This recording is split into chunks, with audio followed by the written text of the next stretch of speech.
Hello guys, education channel में आप सभी का स्वागत है। आज का हमारा टॉपिक है प्रश्नावली 4।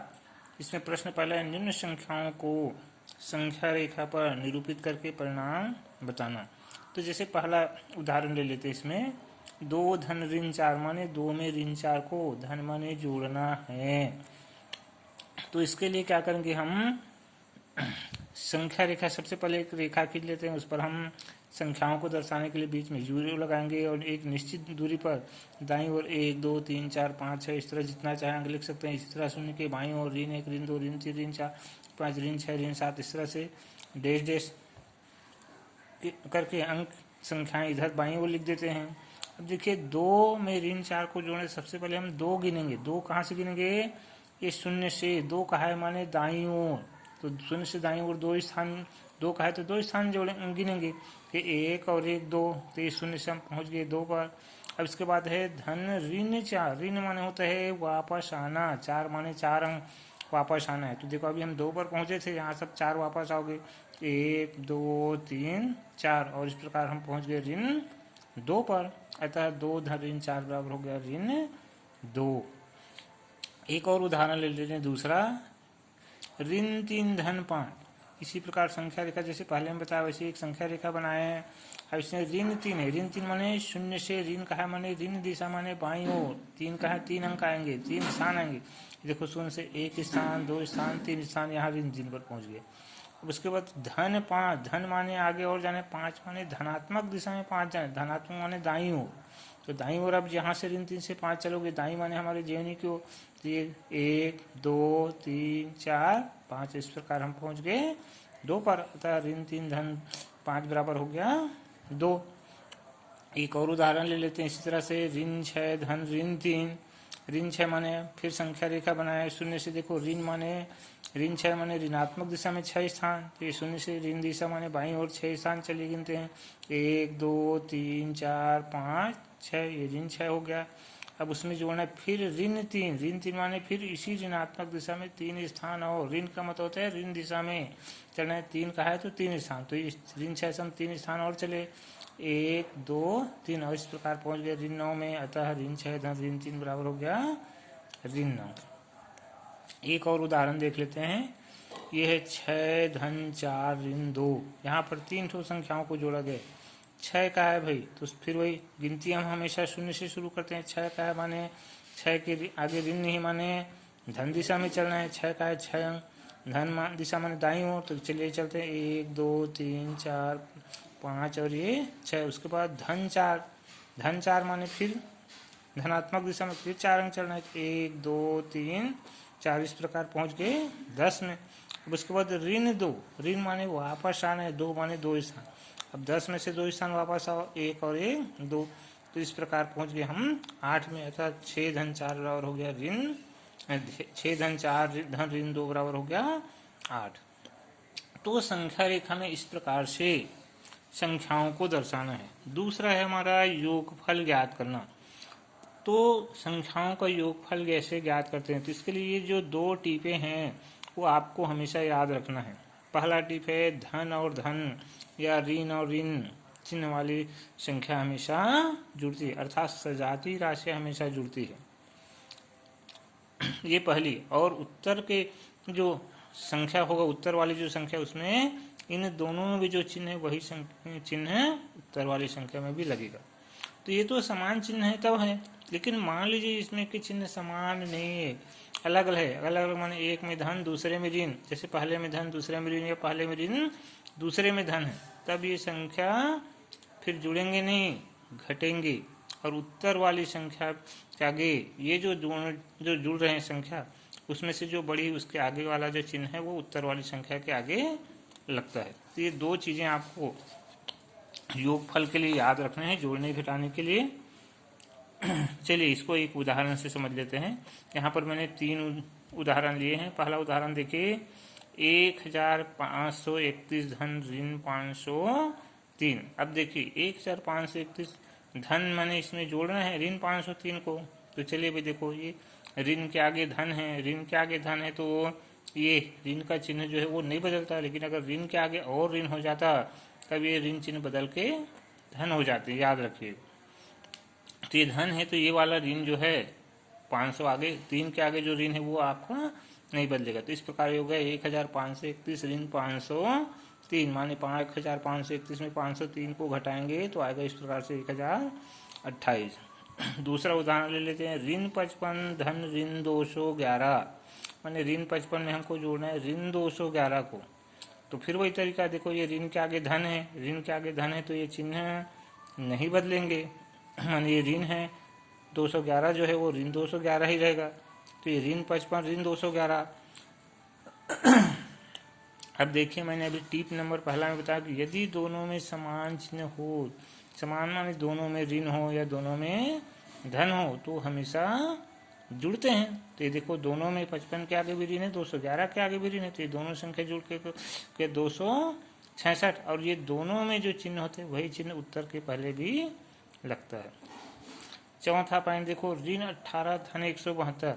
अब देखिए, यहाँ 18 के आगे ऋण है, 172 के आगे धन है, अलग अलग चिन्ह है। तो हमारा टिप नंबर दूसरा कहता है यदि इनमें अलग अलग चिन्ह हो, एक में ऋण एक में धन हो, किसी भी एक में ऋण किसी भी एक में धन हो, तब ये हमेशा घटते हैं। ये याद रखिए, जब तक आप गणित पढ़ोगे, चाहे बड़ी कक्षा में क्यों न चले जाओ, ये चीज़ हमेशा याद रखना। गणित में चिन्हों का ही खेल है, चिन्ह कहीं गड़बड़ किए तो पूरे सवाल चौपट हो जाते। तो याद रखिए, किसी भी एक में ऋण किसी भी एक में धन हो तब ये हमेशा घटते हैं, लेकिन दोनों में ऋण हो, जैसे दूसरा में, या दोनों में धन हो, तब ये जुड़ते हैं। यहाँ अलग अलग चिन्ह तो घटेंगे, घटाओ 172 में 18 गया तो 154 आ गया। अब देखो, ये दोनों में से 172 बड़ा है, 172 के आगे धन है तो उत्तर के आगे भी धन चिन्ह रहेगा। अब इसी के आधार पर हम कौन बड़ा है कौन छोटा है या बराबर, ये भी हम ज्ञात कर सकते हैं। प्रश्न तीसरा में इसी से संबंधित पूछा गया, निम्न में से प्रत्येक रिक्त स्थान में बड़ा या बराबर या छोटा है का चिन्ह लगाए। जैसे देखिए, पहला क्वेश्चन है हमारा 8 धन ऋण 3 और ऋण 3 धन 8, क्या ये दोनों आपस में छोटे हैं या बड़े हैं या फिर बराबर ही बताना है।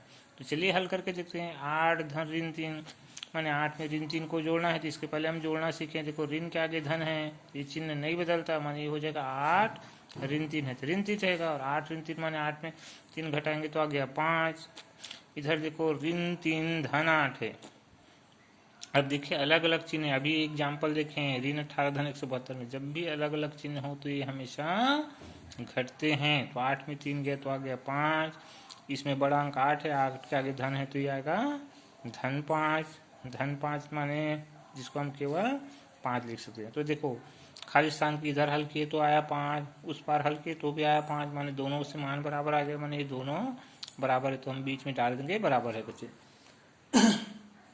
एक और एग्जाम्पल देखते हैं। देखिए, ऋण 28 धन 25 और इधर है ऋण 25 धन 28। अब देखिए भाई, यहाँ 28 के आगे ऋण है, 25 के आगे धन है, अलग अलग चिन्ह है तो ये हमेशा घटते हैं, तो ये घट जाएंगे। 28 में 25 गया तो 3, ये दोनों में 28 बड़ा है, 28 के आगे ऋण है तो उत्तर के आगे भी आएगा ऋण चिन्ह, मान इस प्रकार हमारा उत्तर आएगा ऋण 3।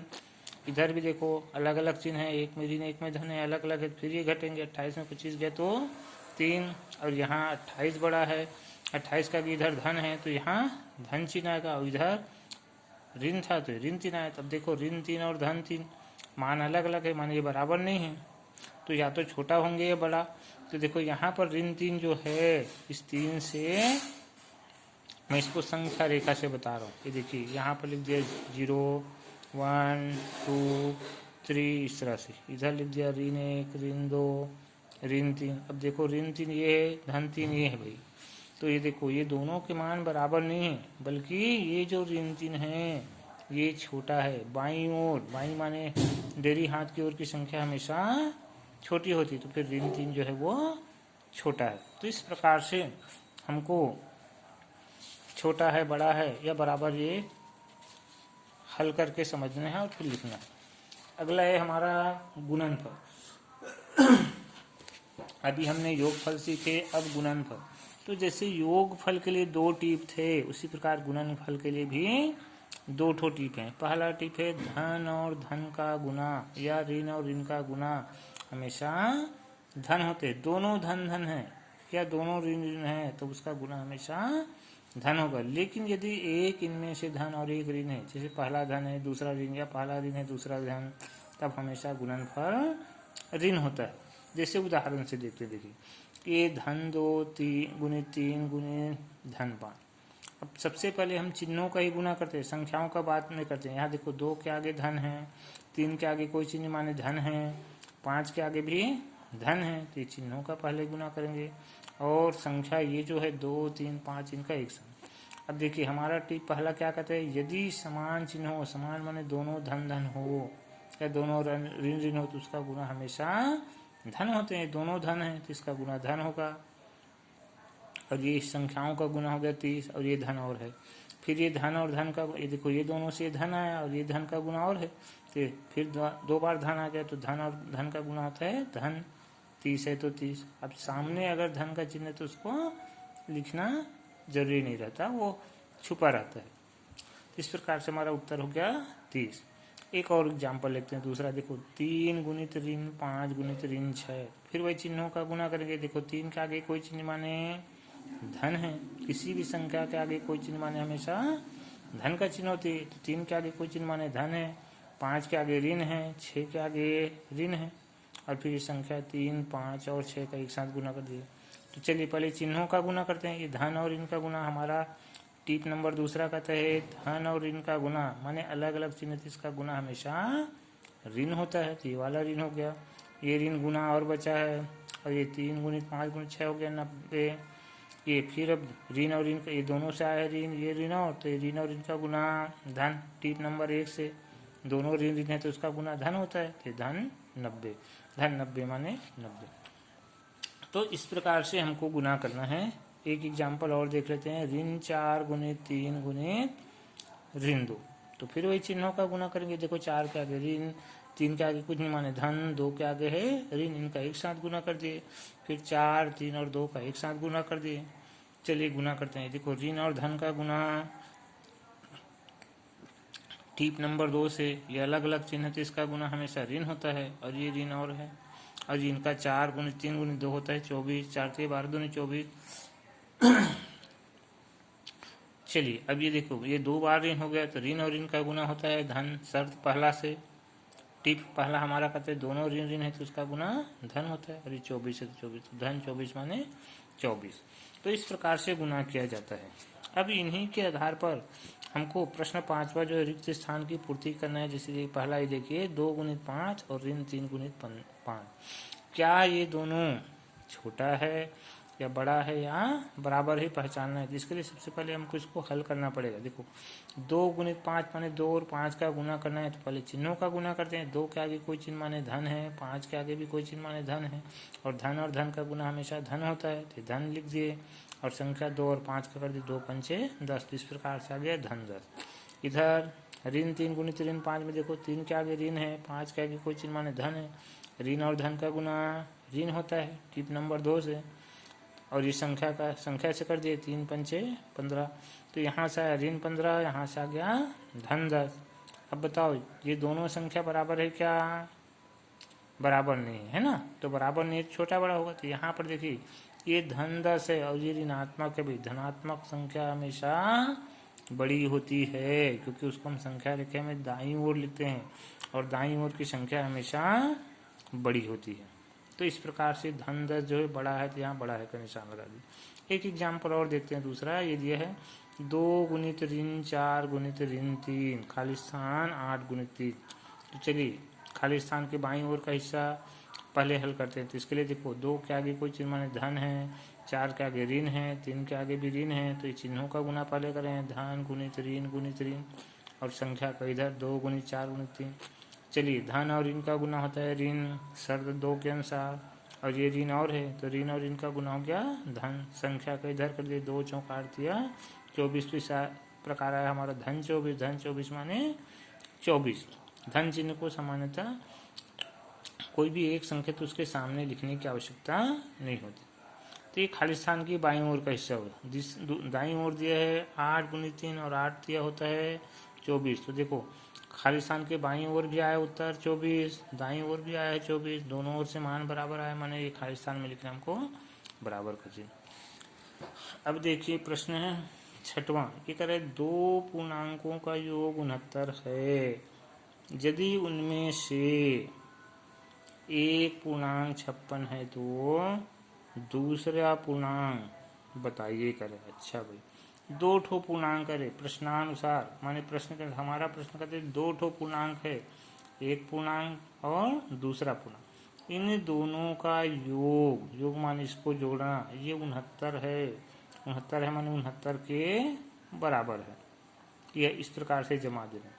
जमाने के बाद आगे कहता कि ये जो एक ठो पूर्णांक है ये 56 है, माने 56 दिया इसका मान, तो इसके जगह 56 रख दिए। धन दूसरा नहीं दिया है तो दूसरा को वैसे ही रख दिए, बराबर 69।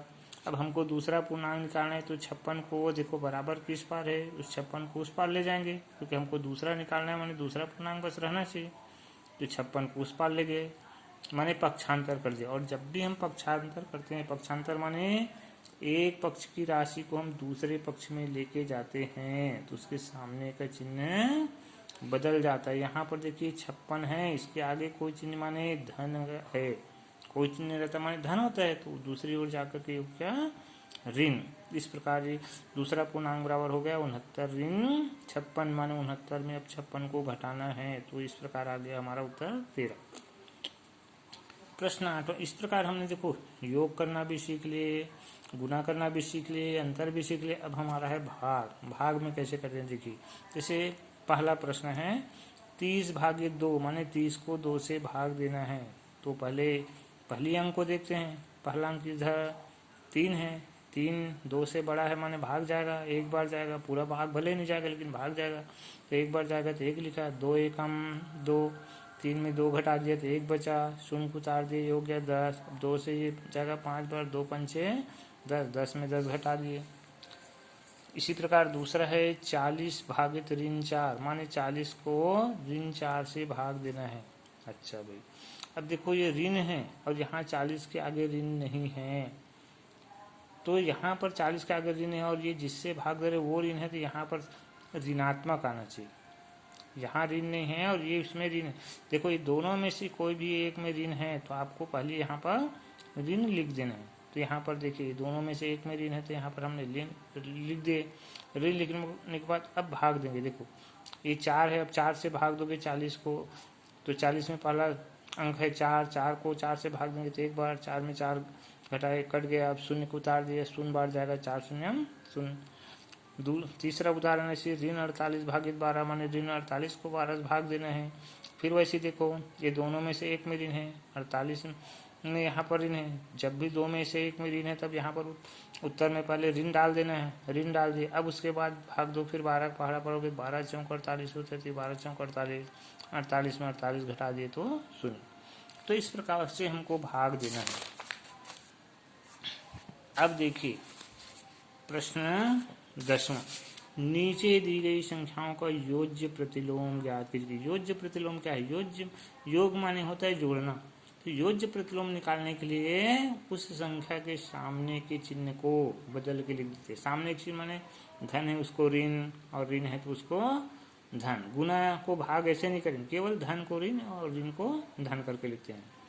तो ये कहलाता है आपका योज्य प्रतिलोम। जैसे देखिए 17 का योज्य प्रतिलोम पूछा है। अब 17 के आगे कोई चीज माने धन है, तो मैंने कहा धन है तो उसको ऋण करके लिखते हैं योज्य प्रतिलोम के लिए। तो इसका योज्य प्रतिलोम लिखेंगे तो ऋण 17 हो जाएगा। ये लिखे हैं ऋण 17।